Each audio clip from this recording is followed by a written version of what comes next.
Hello everyone, welcome back to trading mind set Telugu.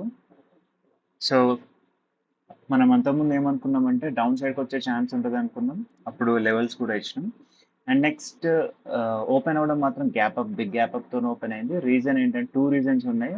ఒకటేమో ఫినాన్షియల్స్లో మంచి move వచ్చింది. బజాజ్ ఫినాన్స్ ఓపెన్ అవ్వడమే నియర్లీ 6% దగ్గర ఓపెన్ అయింది. సో అదొక reason. Next fed rate cut కాన్స్టెంట్గా ఉంటుంది అని చెప్పేసరికి మంచి మూవ్ వచ్చింది అండ్ గ్యాప్ అప్ ఓపెన్ అయింది ఎగ్జాక్ట్గా హై లెవెల్ దగ్గర.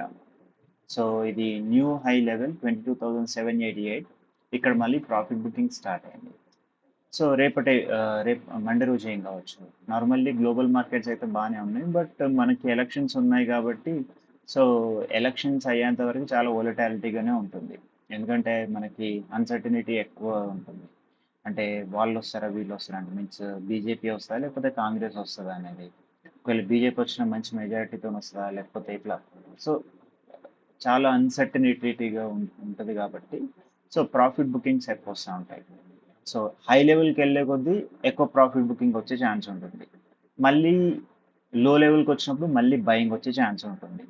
సో రేపటి రోజున సో ఇది మనకి మెయిన్ లెవెల్ 22,333 అండ్ 22,200. ఇక్కడ నుంచి మనం మళ్ళీ బై చేయొచ్చు.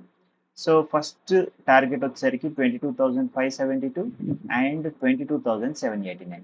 ఫర్ సపోజ్ ఒకవేళ కనుక ఇది ఓపెన్ అవ్వడమే 22,569 మీద ఓపెన్ అయ్యి ఇక్కడ కనుక సస్టైన్ కాగలిగితే దెన్ ఫస్ట్ టార్గెట్ వచ్చేసరికి 22,788 అండ్ సెకండ్ టార్గెట్ వచ్చేసరికి 22,960. బ్యాంక్ నిఫ్టీకి వచ్చేసరికి same thing. Bank Nifty even ఫినాన్షియల్స్లో మంచి మూవ్ వచ్చినా కూడా సో బ్యాంక్ నిఫ్టీలో అంత మంచి మూవ్ ఏం రాలేదు. అంటే జస్ట్ ఒక 15-minute క్యాండిల్లో ఓపెన్ అవ్వడమే పెద్దగా ఓపెన్ అయింది. దాని తర్వాత నుంచి ప్రాఫిట్ బుకింగ్ స్టార్టింగ్ అయింది. సేమ్ థింగ్ ఇక్కడ కూడా మనకి మెయిన్ బయింగ్ లెవెల్ వచ్చి ఇక్కడ మనకి 48,625 అండ్ 48,340 ఈ లెవెల్స్ దగ్గర మనం బై చేయొచ్చు. ఒకవేళ కిందికి వచ్చినా కూడా ఈ లెవెల్స్ మనకి మంచి బయింగ్ జోన్స్ కిందకి వస్తాయి. లేదు ఒకవేళ గ్యాప్ అప్ వచ్చింది అనుకున్నాం. గ్యాప్ అప్ వస్తే కంపల్సరీ అంటే ఇందులో గ్యాప్ అప్ అంటే వచ్చే ఛాన్స్ నాకు అంత కనిపించట్లేదు. అంటే ఒకవేళ గ్యాప్ అప్ వచ్చినా కూడా మళ్ళీ ఒకసారి కిందికి రావాలన్నట్టుగానే ఉంది. మనం చూసుకునే లెవెల్ అయితే 48,963. ఈ లెవెల్ మీద ఓపెన్ అయ్యి ఈ లెవెల్ మీద కనుక సస్టైన్ కాగలిగితే ఫస్ట్ టార్గెట్ వచ్చి 49,313 అండ్ సెకండ్ టార్గెట్ వచ్చేసరికి 49,851. And yeah next finance. So ఇంతకుముందు అనుకున్నట్టుగా సో ఫినాన్షియల్స్ మంచి భూమి ఇచ్చింది కాబట్టి సో ఇది పెద్ద క్యాండిల్ ఇక్కడ వచ్చింది. దాని తర్వాత నుంచి ప్రాఫిట్ బుకింగ్ స్టార్టింగ్ అయింది. సో దీంట్లోకి వచ్చేసరికి ఫినాన్స్లో మనకి so this is the first support 21,686 and next support వచ్చి 21,592. సో ఇక్కడ మనకి కంపల్సరీ బయింగ్ జోన్స్ రావాలి. సో ఒకవేళ వచ్చిందంటే ఫస్ట్ టార్గెట్ వచ్చేసరికి 21,900. సో ఇది కూడా క్రాస్ కాగలిగితే దెన్ మనకు నెక్స్ట్ వచ్చే టార్గెట్ 22,075. ఓపెన్ అవ్వడం మీద దీని మీద ఓపెన్ అవుతాయి 21,900 మీద ఓపెన్ అయితే ఫస్ట్ టార్గెట్ ఇది. సో ఇది కూడా క్రాస్ కాగలిగితే then we can go for the 22,200. And mid క్యాప్కి వచ్చేసరికి సో మిడ్ క్యాప్లో కూడా సేమ్ ఉంది ఇక్కడ. సో మనకి ఫస్ట్ సపోర్ట్ వచ్చి 10,981 అండ్ నెక్స్ట్ మనకి మిడ్ క్యాప్ది ఎక్స్పైరీ ఉంది. సో కాబట్టి ఫస్ట్ టార్గెట్ వచ్చి ఒకవేళ డౌన్ సైడ్కి అయితే 10,980 అండ్ సెకండ్ వన్ 10,954. ఇక్కడ నుంచి మళ్ళీ మనకి బయింగ్ స్టార్ట్ కావాలి. బయింగ్ స్టార్ట్ అవుతే ఫస్ట్ టార్గెట్ వచ్చి 11,049. లేదు ఓపెన్ అవ్వడమే పాజిటివ్లో ఓపెన్ అవుతాయి.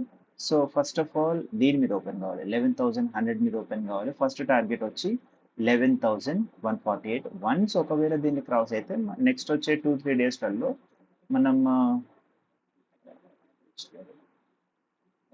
సో మళ్ళీ మనం 11,000. సో రేపటి టార్గెట్ వచ్చి ఒకవేళ కనుక పాజిటివ్ అయితే నియర్లీ 11,200 మనకి మంచి ఏమంటాం మంచి టార్గెట్ అవుతుంది. 11,000 యా ఓకే 11,200 ఇస్తే ఫస్ట్ మనకి మెయిన్గా టార్గెట్ వస్తుంది. అండ్ మేము శుక్రవారం రోజు మేమేం ట్రేడ్ చేయలేదు. రీజన్ ఏంటంటే మేము అనుకున్నది ఏంటంటే నార్మల్గా మార్కెట్ డౌన్లో ఓపెన్ అవుతుంది అనుకున్నాం. సో సడన్గా ఇది అంత పాజిటివ్లో ఓపెన్ అయ్యాక మళ్ళీ బై సైడ్కి వెళ్దామా లేకపోతే సెల్ సైడ్ అనేది కొంచెం అంటే అదొక రీజన్. అంటే ఏది తీసుకోవాలనేది. రెండోది ఏంటంటే ప్రీమియమ్స్ కూడా చాలా పెద్దగా ఉన్నాయి. సో కాబట్టి 5,000కి ప్రీమియమ్స్ అనేది మహా అయితే 1 లాట్ 1 లాట్ కన్నా ఎక్కువ వచ్చే ఛాన్స్ లేదు. సో అందుకన్నట్టుగా 1 లాట్లో ఏముండదు అన్నట్టుగా మేమేం ట్రేడ్ చేయలేదు. సో ఛాన్స్ వస్తే మళ్ళీ ట్రేడ్ తీసుకోవడానికి ట్రై చేస్తాం. Thank you.